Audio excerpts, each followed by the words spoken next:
양승태 대법원이 통합진보당 관련 소송 과정에서 당시 상고법원에 반대하던 헌법재판소보다 우위에 서려고 곳곳에 개입한 정황이 드러났습니다.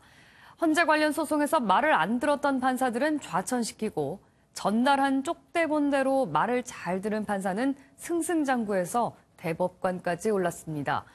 대법원과 헌법재판소의 주도권 다툼이 재판 개입으로까지 번진 겁니다.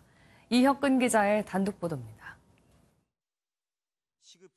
2014년 헌법재판소는 통합진보당을 해산하며 소속 의원 5명의 지위도 박탈했습니다. 피청구인 통합진보당을 해산한다. 이듬해 5월 이석기 등 당시 통진당 의원들이 의원직 박탈이 위법하다며 행정소송을 내자 양승태 대법원은 상고법원에 반대하던 헌법재판소보다 우위에 서려고 재판에 개입했습니다. 이규진 전 대법원 양형이 상임위원을 통해 1심 법원에 의원직 확인 권한이 헌재가 아닌 법원에 있다고 판단하라는 지침을 전달한 겁니다.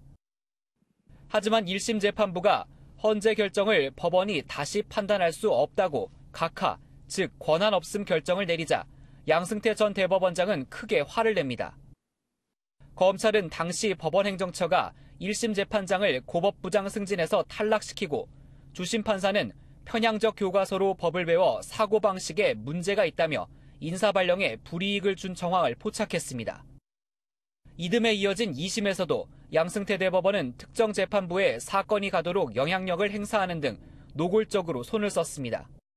심지어 이민걸 전 행정처 기조실장은 2심 재판장을 만나 헌재 결정이 통진당 의원들에게 효력이 미치지 않는다는 법학 교과서 의견을 마치 쪽대본처럼 전달했습니다. 지금은 대법관이 된 이동원 당시 2심 재판장은 행정처의 이른바 쪽 판결 그대로 의원직에 대한 판단 권한은 법원에 있다는 전제 아래 의원직 박탈이 정당하다는 원고 기각 판결을 내렸습니다. 최고재판기관 자리를 놓고 헌재를 견제하던 대법원이 특정 재판에 개입한 정황이 드러나면서 당시 수장이던 양승태 전 원장에 대한 소환 조사가 반드시 필요하다는 지적이 나옵니다. MBN 뉴스 이혁근입니다.